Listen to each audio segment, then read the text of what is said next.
Olá, assinantes das Cunhãs! Estamos de volta com mais um episódio exclusivo, maravilhoso, especial, especialíssimo para vocês. É sempre bom ver as carinhas todas aqui.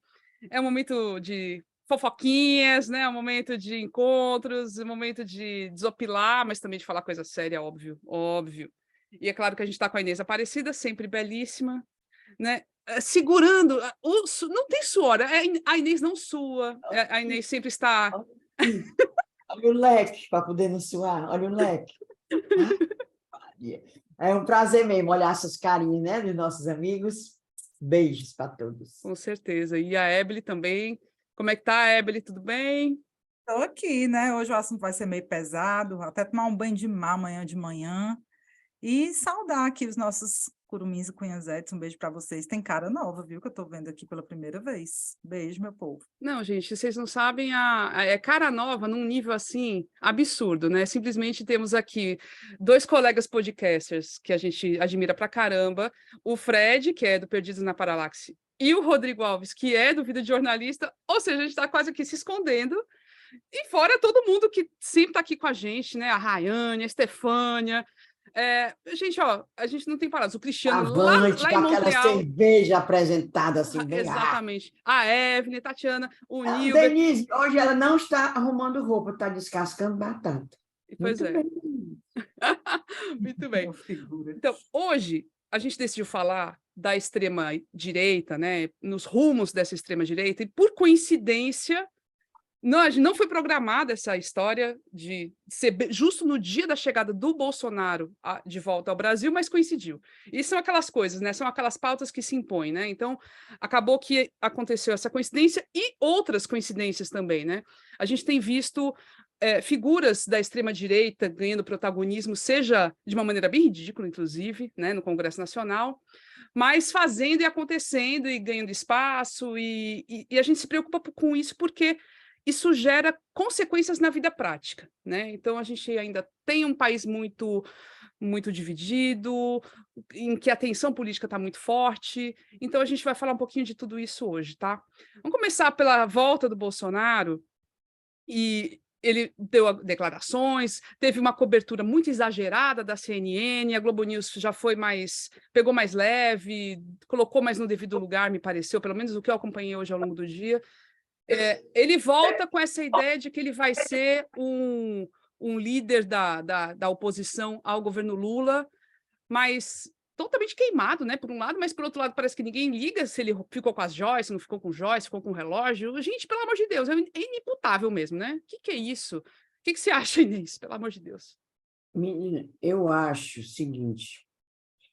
Primeiro, não sei para que tanta cobertura de Jair Messias Cramunhão, né? Não sei para quê. O pessoal gosta mesmo, a imprensa livre, aquela que é livre, a grande imprensa gosta de dar corda, porque não era para dar corda. Quem é esse cidadão?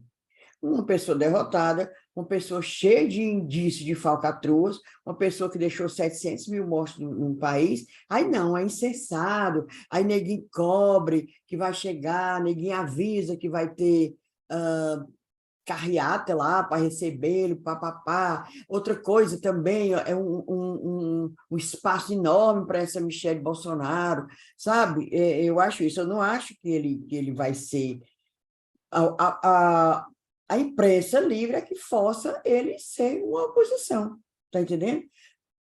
E realmente, como diz você, Camila, ele nada pega nele. Ele rouba, ele mata, ele faz tudo e não pega. Mas por que não pega? A gente já disse aqui. Porque aqueles 40% deles são iguais a ele. Então, pronto, é aquele pessoal. Se não rouba joias assim, bilionárias, é porque não tem. Mas rouba, furta de outra maneira. Acho super natural. Então, não é de se espantar. Eu não me espanto com isso, de jeito nenhum. Oh, agora o Cramunhão roubou joia, papapá, vai perder menos 2% do apoio. Nada. Não perde nada. Ele não perde, porque o perfil da pessoa que apoia ele é igual a ele. São espelhos. São espelhos. Aí pronto. Um se olha no espelho e vê Bolsonaro. Bolsonaro olha os apoiadores dele, vê ele. Pronto. É só isso. Aí É, ficar bem. assim. Agora eu vou discordar de ti, viu, Inês? Pode discordar, não tem problema não. Eu acho que, assim, mais que natural essa cobertura, mais que natural, porque, primeiro que, bom, há quanto tempo não estava nessa expectativa de quando é que o Fujão ia voltar, né? Então, não tinha para Passa onde. o tempo inteiro marcando data para ele voltar. A imprensa tinha que cobrir, óbvio, eu acho, assim, sinceramente, eu passei o dia muito concentrado da minha tese, então só no fim do dia que eu fui dar uma olhada na cobertura. Vi, por exemplo, a CNN, Camila tinha falado, né, mas tweetou, por exemplo, destacando a quantidade irrisória de bolsominions que foi receber, né, destacando a flopagem, mostrou imagens lá de frente da sede do PL, de frente no aeroporto. Então, eu achei que teve esse cuidado, né, de dar a dimensão correta mesmo ao que foi o evento. E, assim, não esqueçamos, né? Quem é o Bolsonaro? O Bolsonaro é líder de 50%, 48% das 40, normalmente não. querendo ou não, né? Não é de todos, obviamente, que esses 48% aí tem uma galera que não é bolsominion e tudo mais, é o povo mais do antipetismo, mas, querendo ou não, né, para nosso gosto ou não, é uma liderança. E, sinceramente, não vai sair do noticiário, porque tem essa história ainda. Vai ter uma cobertura intensa sobre se ele vai ficar inelegível ou não, tem o escândalo das joias, vai surgir mais escândalo, os sigilos que vão cair ainda. Então, tem tempo ainda desse cara em evidência. Tem tempo para caramba. Nem adianta. Pois é. A evidência ele está, né? Mas eu acho que existe, assim, a minha opinião, né? Mas cada um tem a sua. Que é demais, tu tá entendendo? Tem que registrar a chegada dele. Eu não sabia que ele passou tanto tempo fora, lá, tem que chegar. Mas é demais, tu tá entendendo? O lado que puxam, a luz que jogam, é demais, na minha opinião. É diferente. Pronto, chegou, papapá. Aí fica fazendo enxame demais para esse homem. Você sabe que eu não gosto, né? Mas tudo bem. Não, o Eu que me fico doida impressiona. também, né? Vou botar até ele no meu Instagram. Não, Ave Maria, pelo amor de Deus.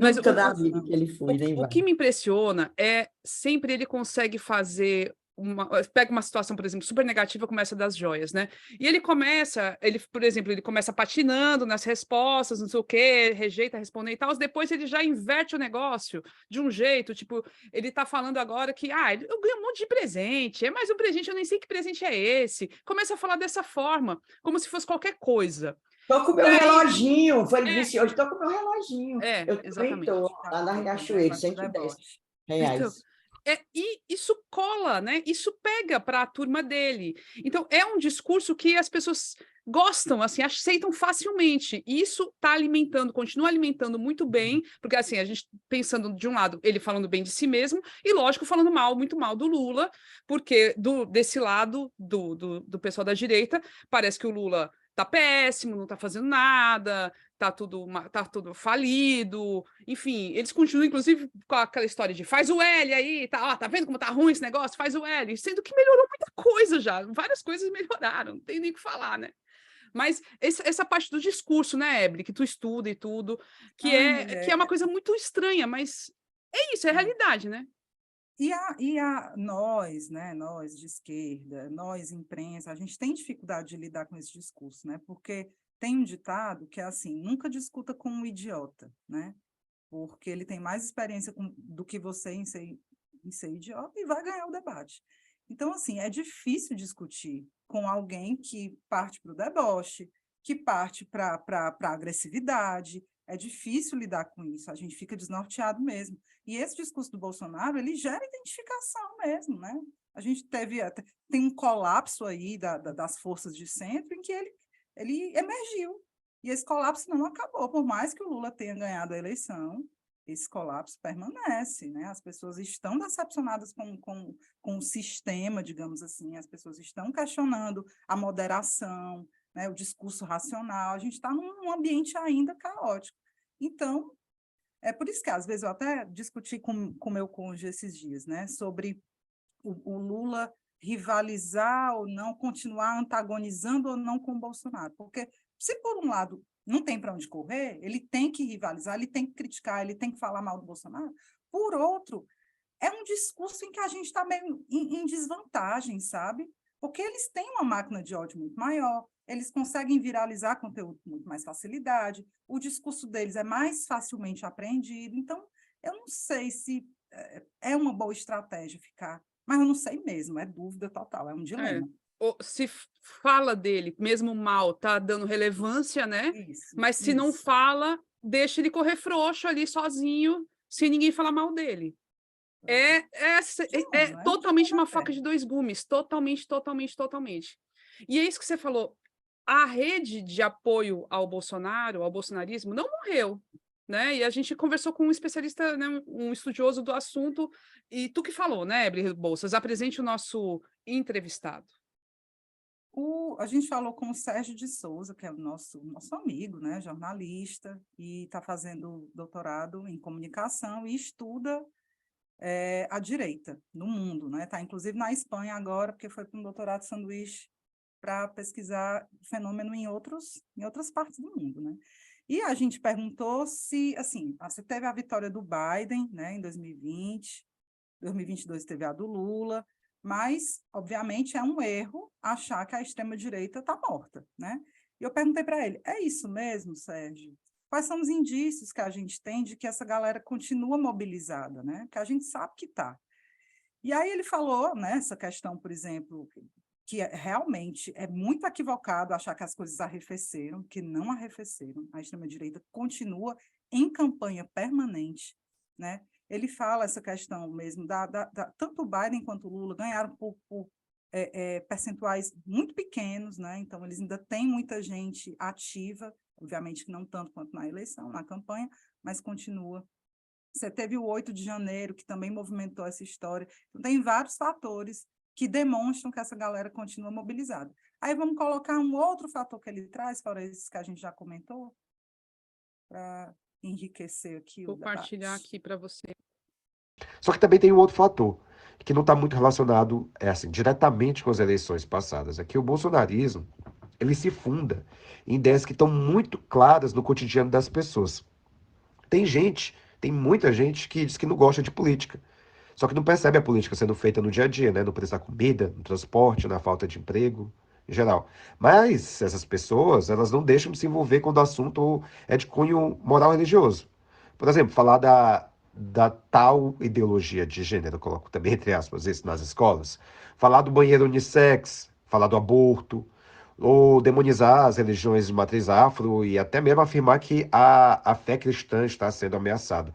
Quando esses assuntos chegam, essa turma aí que diz que não gosta de política não se furta de opinar. Então, é nesses temas que o bolsonarismo criou as suas bases. E isso aí não é uma invenção do Bolsonaro, isso é um modelo que se repete em toda a direita radical no mundo. As questões socioculturais, elas hoje ocupam um espaço que antes era do debate socioeconômico no debate político. Ou seja, as questões socioculturais viraram a principal plataforma desse movimento de ultradireita. E aí eles conseguem estar presentes no dia a dia de todas as pessoas, ainda que elas não estejam acompanhando o noticiário da política partidária. Quando esses temas, que são sagrados para essa população conservadora, eles são tensionados, aí surge a figura do Bolsonaro, de políticos ligados a ele, como os salvadores. E aí segue a mobilização. Essa virou a nova forma de fazer política. E que está, inclusive, obrigando outros partidos, até os de esquerda, a entrarem nisso, que, por exemplo, no segundo turno aí das eleições, foi aqui chamado de Guerra Santa, né? Mas, no geral, vem sendo chamado pelos estudiosos de guerra cultural. Essa guerra identitária que vem sendo travada pela turma aí da ultradireita. Aí, essas coisas são tão assim sintomáticas, né? A gente sente, por exemplo, na política local. Essa semana a gente teve aquela situação esdrúxula de um ataque frontal do vereador Adail, que aqui de Fortaleza, que foi super grosseiro, foi misógino mesmo, com a vereadora Adriana Jerônimo, que é do PSOL, a vereadora Adail, do PDT, sabe o PDT? Sabe o PDT, o partido do Ciro Gomes? Vocês sabem, né? Vocês sabem qual é. Então, o PDT está arrumando uma parte do partido, pelo menos não todo, mas uma parte está bem direitoso, muito direitoso. E eles transferem isso também para o comportamento deles. O comportamento de achar que a mulher não pode estar ali no parlamento. mandando a Adriana Jerônimo procurar o lugar dela. Como é que foi, Inês? Detalhe aí o que ele falou. Contextualizando, Adair Júnior é vereador do PDT, daquela ala do PDT que está do lado do Sartre e do lado da direita, caminhando totalmente para a direita, para a extrema-direita. Adriana Jerônimo é do mandato Nossa Cara, ela é do PSOL, e ele... É uma mulher negra e É lésbica. uma mulher negra e não sei se ela Ela é lésbica, ela é casada com mulher. É homossexual. sim. Porque ele também falou nisso. Isso. Disse que ela se aproveitava do gênero e da orientação sexual para falar besteira. Isso na Câmara Municipal. E depois, com dedo em riste, acho tão bonito isso, dedo em riste, ele mandou que ela calasse a boca, tipo, não se metesse na... E agora vocês perguntam o que foi que ela disse de tão grave? Nada. Ela apenas estava reclamando da altura das catracas dos ônibus que a prefeitura mandou botar, que você só sendo atleta de Olimpíada para pular, tá entendendo? Você bota uma vara e pula. Tudo para evitar que as pessoas não paguem. Mas não é a Denise está tá aqui acenando como é que passa pela catraca. Exatamente. Você tem que levantar os dois braços para conseguir passar, entendeu? É desse jeito mesmo. Também, assim, cunhazetes meio loucas, assim, né? Aí, ela disse só isso. Reclamou, denunciou a altura das catracas. Aí, pronto, foi o fim do mundo para esse Adair Júnior agredir. E o pior na hora foi o resto da bancada, os correligionários dele, morrendo de rir do piti que ele deu, apoiando com risos, tipo Bruno Mesquita, Carlos Mesquita e outros. E hoje, para completar, porque a deputada Larissa Gaspar solidarizou-se com a Adriana Jerônimo, quem foi alvo de agressões hoje foi Larissa Gaspar. Mandaram ela procurar o que fazer, a deputada Larissa Gaspar. Acho que deve ter muito o que fazer, né? Que é deputada. Eu acho também. Exatamente. Ela é deputada eleita, né? Dá uma coisa horrível, essa violência, quando a gente fala, fizemos um episódio, violência contra a mulher na política, não é só um negócio é verdade, é a pura verdade. Pois é, e é isso, né, Ebeli?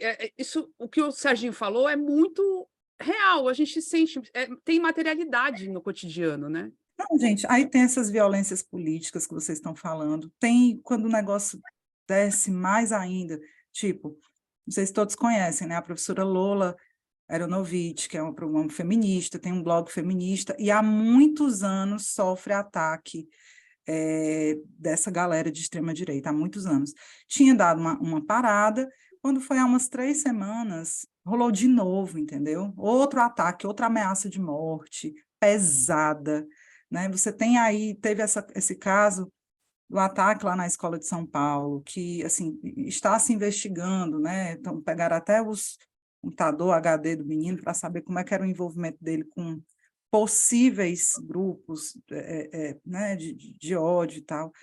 Então, é um negócio que está muito sério. Voltando aí para a fala do Sérgio, né, que ele fala sobre essa guerra cultural, eu não tenho dúvidas de que o Bolsonaro, nesse retorno, vai continuar, vai ficar, todo o debate ele vai puxar para esse lado aí.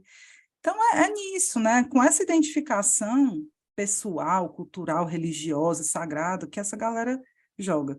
E aí, uma outra pergunta que a gente fez para ele foi que, assim, a gente é muito cringe, né? A gente é muito Instagram, Facebook, Twitter, e tem um submundo aí, uma deep web, em que essa galera se encontra, se mobiliza, né? Troca informações, coopera umas com as outras, que a gente não conhece.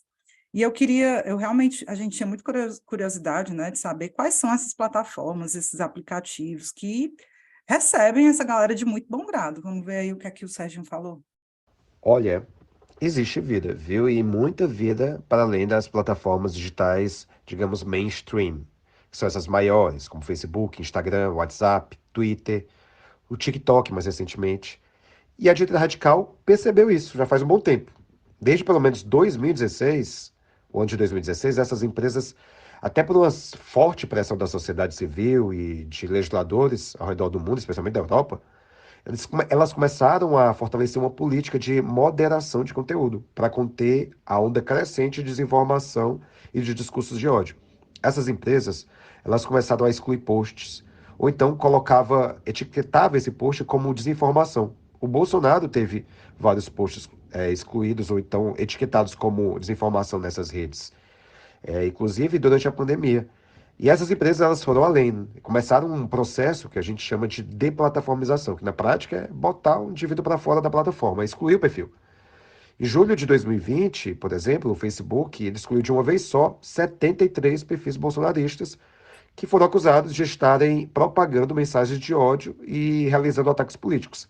Esse tipo de ação foi intensificado a partir de 2019 por essas empresas, atingindo especialmente esses grupos extremistas, como supremacistas brancos, antissemitas, integrantes da chamada alt-right, né, que é a direita alternativa dos Estados Unidos, grupos neonazistas e grupos em geral que disseminam ódios na internet. E essa galera, ela fez o quê? Ficou calada?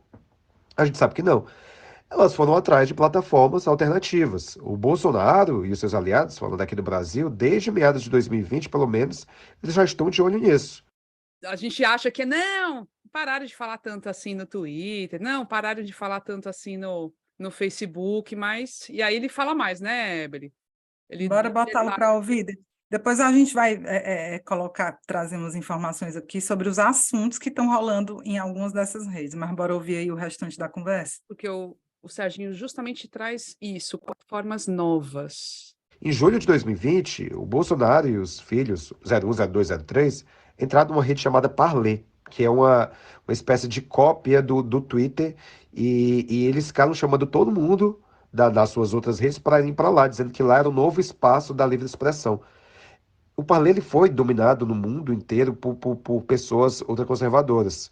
Inclusive, chegou a ser banido na internet depois do ataque no Capitólio dos Estados Unidos, porque o Trump ele usou essa rede para convocar os apoiadores para fazer aquela bagunça lá. E a rede nunca se comprometeu com moderação de conteúdo e acabou sendo banida por um certo tempo pelos serviços que hospedavam ela na internet. Hoje já está funcionando de novo. Mas além do Parler, teve várias outras redes. Tem várias outras redes que são ocupadas por ultradireitistas. Surgiu o BitChute, que é uma alternativa ao YouTube. Tem o Minds, que é uma alternativa ao Facebook. E tem outra plataforma que ganhou destaque, vem ganhando destaque para todo mundo, como aqui no Brasil, que é o Telegram. Muita gente só lembra do Telegram quando o WhatsApp fica fora do ar. Mas o fato é que é uma das plataformas favoritas dos extremistas no mundo inteiro. Ela é inclusive apontada como a plataforma favorita do Estado Islâmico. Tem vários estudos no mundo analisando isso. O Telegram, ela é tipo uma mistura de WhatsApp com Twitter. Dá para ter as conversas particulares com grupos, como a gente faz no WhatsApp, mas também dá para ter um perfil com um número ilimitado de seguidores, como tem no Twitter. Além disso, o fundador da rede, o Pavel Durov, que é um russo, ele sempre defendeu que até hoje nunca entregou a nenhum governo do mundo um bit, um dado que sequer dos seus usuários, dos usuários da rede.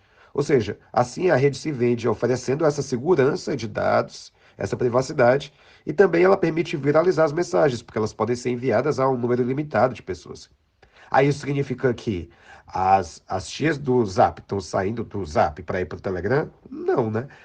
Mas aí o que a gente vê é que o Telegram ele acaba servindo, ocupando um espaço de hub, né? As pessoas mais mobilizadas, elas estão lá, compartilham material entre si e espalham esse material em outras redes, inclusive no WhatsApp. Assim tem funcionado. Tem hoje uma nova onda de bolsonaristas indo para uma rede chamada Getter, né? Só na semana depois do segundo turno, das eleições do segundo turno, na primeira semana depois do segundo turno, essa rede aumentou em 20% o número de usuários brasileiros. Boa parte deles simpatizantes de Bolsonaro, porque Bolsonaro e os filhos dele já há algum tempo vinham incentivando os seus usuários, os seus seguidores nas outras redes, a criarem perfis no Getter. Esse Getter também é parecido com o Twitter. Que, na verdade, no fim, essas plataformas, à exceção do Telegram, elas não inovam quanto aos serviços. No geral, elas copiam os modelos das mais conhecidas, maiores, que deram certo, e buscam usuários com um discurso de defesa da liberdade da expressão. Que a gente sabe, na prática, significa eles dizerem que, olha, somos um território livre de moderação. Todo discurso extremista de ódio é aceito por aqui. Venham, que aqui tem espaço para vocês. Dessa forma, essas plataformas vão se multiplicando e esses seguidores vão encontrando espaços de falar aquilo que já não vem sendo permitido em outras redes. Muitas gracias, Serginho, que está lá na Espanha, bicho. Nunca vi falar de hate como ele falou aí. Menina. Essa parlei já, mas tem umas aí que eu nunca tinha ouvido falar. O Rodrigo Alves está dizendo, o Rodrigo Alves dizendo que a pergunta que tu fez para ele sobre essa questão de para onde, né, a extrema-direita está indo, quais são essas redes, é muito boa, porque a extrema-direita parece que está sempre à frente do campo progressista e do jornalismo nessa questão de perceber e dominar novas plataformas. A Evelyn perguntou como é que aconteceu do PDT ter aceitado abrigar grupo de extrema-direita. Tem essa questão de abrigar grupo de extrema-direita, certo? Que isso acontece também, mas não é só isso. Aqui no Ceará não é necessariamente isso. Aqui é um movimento de parte do partido que, depois da eleição de 2022, mas o movimento já começou antes, já começou em 2020, começou a se endireitar, começou a gostar ali de estar trocando ideia com o pessoal da direitona, adotar posturas super conservadoras, essa questão da religiosidade, dos evangélicos e tal, e essa turma agora eles estão se encontrando, é isso, eles estão assumindo, né, a direita agora. É uma tristeza, não sei não o que é isso. O Serginho falou aí, foi que essas redes aí alternativas, que já não é mais nem alternativa, tem tanta gente, começou a se fortalecer, por exemplo, aí, logo depois do segundo turno, eleição do Lula, como eu falei uma vez aqui que a gente fez até um episódio extra, falando que o Lula ganhou no dia 30, mas aí começaram as redes, que é aquele acesso que eu tenho através daquela criatura, e eu falei que estava lá bombando, eles ficaram mais agitados, mais excitados. Aí até vocês acho que a época assim, não, tem mais isso não. Aí quando foi no dia 8 de janeiro, teve aquela, quer dizer, estava tudo mobilizado. Inclusive, naquela semana que eu vi as pessoas chamando, até falei, era um episódio extra, as pessoas chamando aquela história, vamos para Brasília, papapá. Não, já conversa, tá aí o que foi. Deu lá, e é verdade. A pessoa não pode menosprezar, não pode menosprezar essas coisas. Esse povo louco da direita, não. É uma coisa estranha que tem na cabeça deles, é uma coisa estranha. Ei, gente, aí só por uma... Eu ia te pedir isso, Evelyn, para contar quais são os assuntos. Pois é, minha irmã. Como a Inês falou, né, a gente tem um informante anônimo e estuda também as redes bolsonaristas, né, que está sempre de olho. Ele é um infiltrado, sabe aquele filme, O Infiltrado? A gente não pode dizer o nome, senão ele apanha. Aí eu perguntei, fulano, como é que está aí o movimento, né? Diz aí quais são os assuntos que estão rolando. E olha só, gente, eu me surpreendi com algumas coisas. Os temas, por exemplo, de hoje, né, que giraram em torno da volta do Bolsonaro, óbvio, né? Ataques ao projeto da nova regra fiscal do governo Lula. Essa eu me surpreendi. Fake news anti-vacina da Covid está bombando ainda. Bombando. O povo ainda está falando de vacina, dizendo que as vacinas causam doença. E é por isso que a valente agora é o alvo. É o alvo, e a campanha está uma desgraça. Já matou um monte de gente, tudo mentira, né? Lógico. A campanha de vacinação está uma desgraça, não está conseguindo chegar nas pessoas. Gente, Camila, e assim, ele me mandou alguns conteúdos, galera, assim, a internet tinha que acabar, sabe? Acaba, instala o governo chinês aqui, limita, porque não dá, meu povo, é muita mentira. Tem uma fake news bizarra, com cara de notícia, tudo bem direitinho, acho que é um tal de Portal da Cidade. Tudo bem jornalísticozinho e tal, dizendo que a OMS mudou a orientação. É mentira, viu? Quem cortar isso aqui é mentira. E está recomendando agora só 2 doses da vacina, que quem tomou mais vai pegar a doença. Gente, é desesperador, sabe? É estarrecedor. E aí me mandou uma de outra mentira também. Isso fica circulando. E como o Sérgio falou, eles têm, né, os hubs, os perfis mais estratégicos, os que conseguem... porque é esquema de pirâmide, assim. Uns produzem, aí distribuem, aí pá, tem uma árvore, né, genealógica de espalhamento de mentira e desinformação. Cara, é muito conteúdo, e das cores mais bestas às mais graves. É Tá nisso aí, que que não tá importa rolando. se é besta ou se não é para manter o pessoal engajado, é isso. Não Não, importa se é besta ou se não é. muita E aí, mentira, é muita você mentira. tem que manter a alimentação ali, tá sempre sendo alimentado, que nem os zumbis, né? Tem que estar sendo alimentado, porque senão o Fred falando que se atualiza pelo Twitter, prints bolsonaristas. Eu deixei de seguir, eu acho, eu não estou mais vendo isso, mas realmente é bom para a gente saber o nível do negócio. Mas de fato assim, parece um universo, um mundo paralelo, né? Eu estou lendo agora o livro da Maria Ressa, que é prêmio Nobel, jornalista lá das Filipinas. E lá ela fala que foi o laboratório onde tudo começou, porque as Filipinas foi colonizada pelos Estados Unidos e, de uma certa forma, acabou sendo muito precursora nesse consumo excessivo de redes sociais. A população toda está muito dentro disso. E foi uma coisa assim, lá foi muito rápido também. A gente fala muito dos Estados Unidos, a vitória do Trump, mas lá também acabou se construindo a partir desse universo das redes, pelo qual ela era muito entusiasmada no começo, ela achava que era incrível, que era massa e tal, que dava para fazer coisas bem legais, começou a se estabelecer um universo paralelo que gerou um ditador novo lá, sabe? E uma coisa assim o cara é tipo miliciano também, manda matar as pessoas, um negócio assim absurdo.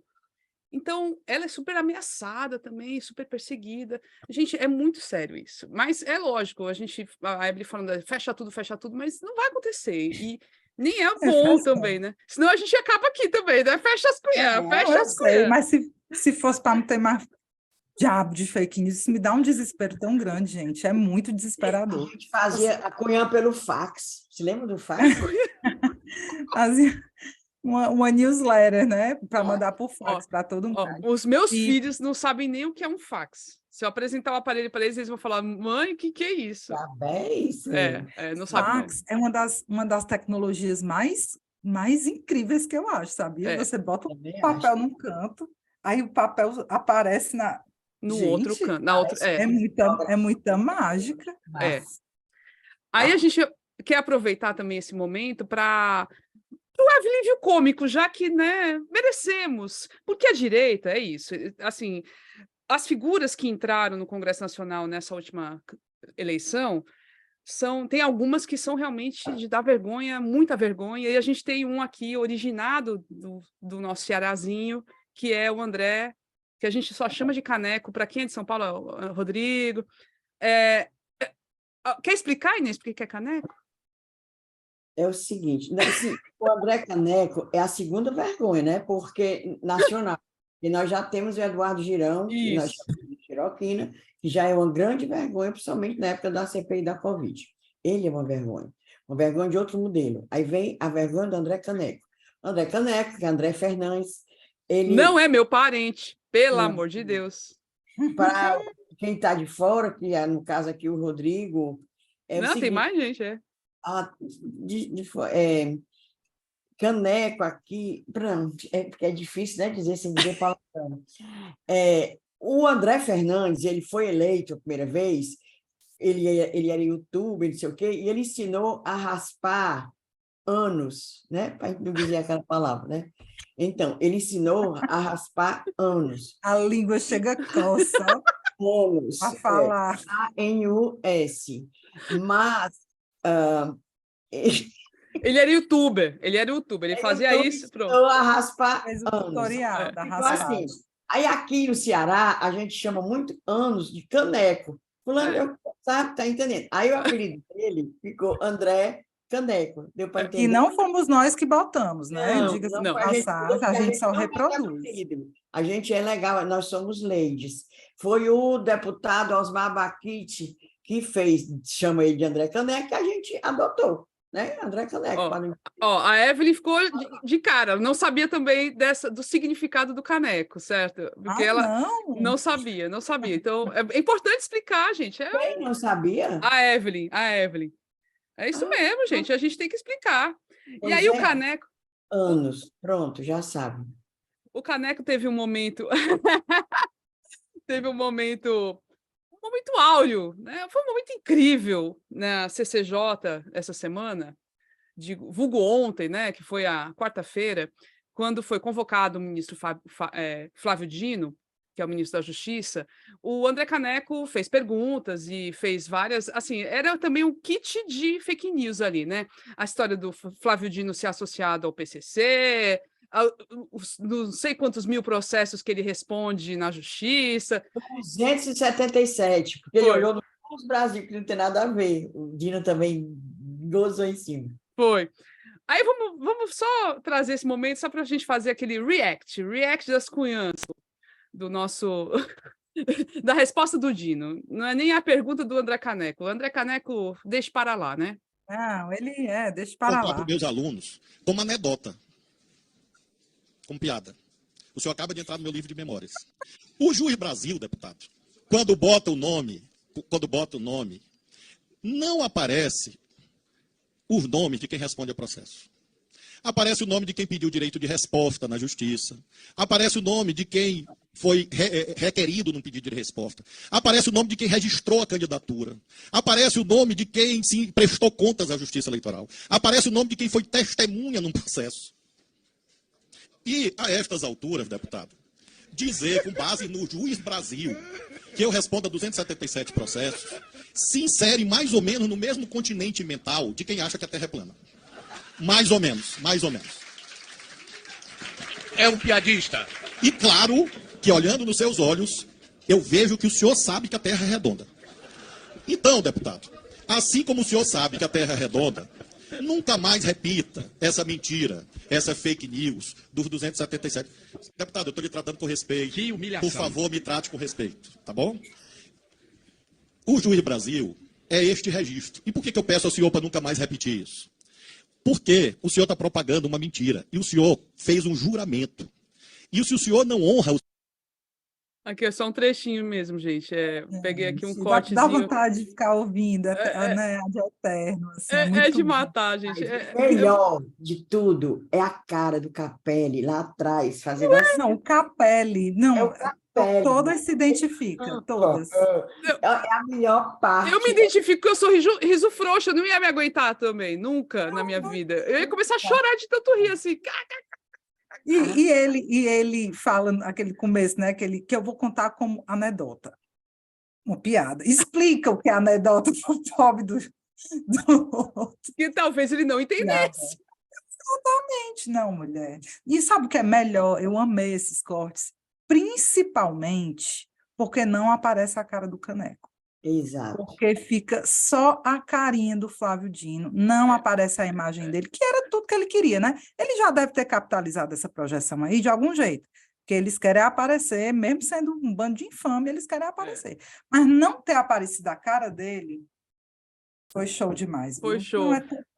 Tem o segundo trecho, gente, que é muito bom também, que eu acho que eu gostei mais do segundo trecho até do que do primeiro, quer ver? Eu vou botar aqui. É maravilhoso, é maravilhoso. Então, eu não quero crer que esses anos todos, as senhoras e os senhores que afirmam esta canalice da ligação do PT com o PCC, não consigam produzir uma única prova. Zero. São fantasias. Alguém disse... O senhor veja como a gente não pode fazer isso. O senhor, inclusive, que é investigado no Supremo. E não quebre o microfone, por favor. O senhor que é investigado sabe que vai e sabe... Eu queria pedir aqui respeito, senhor presidente. O ministro aqui não está em autoridade. Você não tem controle aqui, Você me respeita. Você respeita a presença do ministro aqui. Em um momento, deputado... Você não respeita ninguém, Em um momento, deputado, você me respeita. É quem menos... Cuidado, não quebre o microfone. Vai pagar a indenização de novo por quebrar o microfone, Senhor presidente, viu? está quebrando aqui a casa, senhor presidente. Cadê o equilíbrio? Essa falta de equilíbrio é um péssimo exemplo às pessoas, senhor presidente. Deputado André. Senhor presidente, Não pode mandar ninguém calar a boca. O presidente é inaceitável. O senhor falou 8 minutos. Não. Senhor presidente, está quebrando aqui a casa toda. Não vai levar no grito, presidente. O deputado André não vai levar no grito. Cale-se. Cale-se, deputado André. Senhor presidente, O ministro não falou Senhor mentira, presidente, disse um fato. Ficou muito claro o isso. ministro só falou verdade. Calma aí. Porque, deputados, isso depõe contra nós. Vamos manter a ordem, a civilidade. O deputado falou o que quis, o ministro fez menção a um fato de que o senhor estaria sendo investigado. Não disse que o senhor é criminoso, estaria sendo investigado, é um fato. O que eu estava querendo mostrar ao senhor é o seguinte: o senhor não pode tirar conclusões precipitadas, porque isso pode se voltar contra o senhor. É possível que eu ouço todo tipo de coisa aqui e não posso falar. Então eu levanto e realmente é impossível fazer audiência aqui. Nem trouxe, nem botei o do Chupetinha, porque o do Chupetinha foi muito também falado. Foi o Janones, foi o Janones. E foi genial, pelo amor de Deus, foi genial aquilo também. Mas, gente, é o que a Evelyn falou, a melhor parte é porque ficou só no Flávio Dino, mas o Del Cardoso, que é cineasta, fez aquele filme maravilhoso chamado Cabeça de Negro. Quem não assistiu, assista, ó, já fica a dica aqui. O Del, no Twitter, colocou assim, gente, ia ter sido o filme do ano também, ver a cara do André Caneco durante a fala do Flávio Dino. Ia ter sido incrível, ia ser bom. Eu queria ter visto também. Queria não. Eu queria ter visto assim, mas só se eu estivesse lá para ver filmando. Queria não. Ai, gente, é bom demais. Isso é bom. O Dino é incrível, né? O cara é muito bom de comunicação, fala no tom, pensa rápido, ele é muito bom, muito bom. Não é agressivo, muito legal, muito legal. Ele é um Cid Gomes bem aprimorado, porque o Cid Gomes vai nessa... Aí, quando chegando assim no meio para o fim, ele extrapola, fica igual o irmão. Mas o Cid, que se treinasse, fizesse um media training, podia até chegar a ser um Flávio Dino. A voz parece. Ele se destaca mesmo, né? O Flávio Dino está se destacando, assim, pelo que aconteceu, lógico, no 8 de janeiro, ele se destacou muito, mas pós tudo isso, ele mantém e ele está aí, ele realmente, como a Evelyn falou, ele está conseguindo expor para o Brasil todo algo que a gente já sabia, que lá o pessoal do Maranhão já sabia, mas essa desenvoltura política dele é impressionante. E dentro dessa projeção que se faz aí para 2026, ele se coloca mesmo. Ele tem uma posição muito mais assertiva e muito mais popular ao mesmo tempo do que o Fernando Haddad, né? Se a gente pensar um pouquinho assim... Ah, mulher, nem se compara. Pois é. Nossa. Nem se compara. Fernando Haddad, mulher... A gente ama, até podia, a Evelyn até vai casar com ele, né? Porque o marido está fora dele. Mas o Haddad é devagar, é lento nas respostas, ele assim, não sei, é diferente. Apesar de ele é cansado, ele é um pouco cansado, né? Ele tem uma estampa, né? Um estampão bonitão, porque o Flávio Dino não é no que diz respeito à imagem. Mas não empolga, não. O Haddad não empolga. Muito teoria para o meu gosto. Não é irônico, não é mordaz, coisa que o Flávio Dino é. O Haddad não é irônico, nem mordaz. Ele não consegue, ele não é o perfil dele mesmo, não é da personalidade. E o Dino é, e então ele consegue ter isso, consegue ser muito ativo, então ele está sempre muito presente, muito disposto, muito disponível a dar várias entrevistas, inclusive tem gente pedindo, que vocês entrevistam o Flávio Dino. A gente vai tentar, calma, meu povo, calma, vai dar certo, né? Depois do Cid Gomes, as portas estão se abrindo para os entrevistados. Vai que, né? Vai que. Mas é isso, ele realmente tem uma postura... E um moleque daquele nível do André Caneco não tem como segurar uma história dessas, não. O mais ridículo, depois ele foi para o Twitter ficar falando que o Flávio Dino está muito nervoso. Mas, acho. Olha, agora pronto. Onde é que o Flávio Dino estava nervoso? Ele estava a própria imagem desmente a mentira dele, né? Que o Flávio Dino dele, relaxado. Maravilhoso. É bem isso Vamos mesmo. ter medo da direita, gente. Tem que ter medo da direita. Tem que ter medo da direita. Falando aí esse negócio da vacina, vou só dizer aqui um fato que aconteceu dentro da Universidade Federal do Ceará, essa semana. Houve uma assinatura do convênio, não vou dizer o que foi, não. Uma funcionária, servidora, concursada da Universidade Federal do Ceará, que trabalha lá na reitoria, perto do gabinete, estava numa solenidade, uma assinatura de convênio de uma secretaria estadual com a Universidade Federal do Ceará e gritava bem alto: eu lá tomo essa bivalente, já disse que lá em casa era para ninguém tomar, isso está matando. Aí ela dizia alto para as pessoas de fora ouvirem, e dizia para um grupo lá que trabalha lá, ali pelo gabinete e tal, e ela é de um setor bem conhecido, um setor-chave, que trabalha junto com o reitor, certo? Uma baixinha assim. Ela dizia, ela repetia assim umas 10 vezes. A pessoa que me contou, que não é da UFC, ficou horrorizada. Como é que uma pessoa daquele jeito, daquele pensamento, que tem aquele pensamento, que trabalha dentro de um gabinete de uma universidade? Eu digo, ô, companheiro, você não sabe que o reitor é um fascista? O reitor, o interventor é um bolsonarista e tal, então pode trabalhar. Mas o que é um absurdo é você estar no meio das visitas, pessoa de fora, assinando um convênio, e essa pessoa gritando lá que a vacina bivalente mata, que ela conhece gente que mata, que já deu ordem na casa dela que é para ninguém tomar. É uma pessoa formada, dizer que o boto canel no dedo. É bom desmistificar também o ambiente. O ambiente universitário tem dessas coisas. Isso existe. É perigoso esse negócio. Isso existe, infelizmente. Vamos fazer só um Discunhã relâmpago, porque a gente agora é tanta denúncia que a gente recebe. As Cunhãs, assim, agora virou um repositório de denúncias também.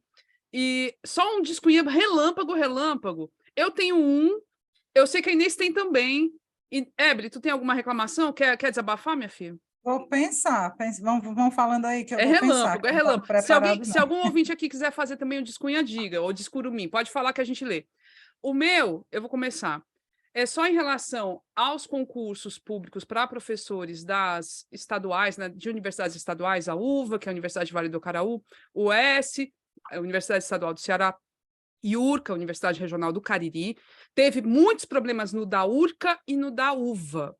Só que o da UVA foi o pior de todos, e estava tendo uma briga judicial em relação a isso, né? Tanto da UVA como da URCA, todos os concursos eram centenas, gente, de vagas que estavam ali presas, que não estavam sendo repostas logo depois da aposentadoria dos professores, ficaram lá esperando sei lá o quê, mas enfim, fizeram tudo de uma vez, e o concurso foi super mal feito, várias irregularidades, e aí foi para a justiça, cancelaram, aí a reitoria queria, não, vamos dar um jeitinho aqui, vamos pegar essas provas que o pessoal fez e reaproveitar para corrigir de novo, e o Ministério Público foi para cima e pronto, vai ser feito de novo. Os concursos, no fim das contas, vão ser refeitos.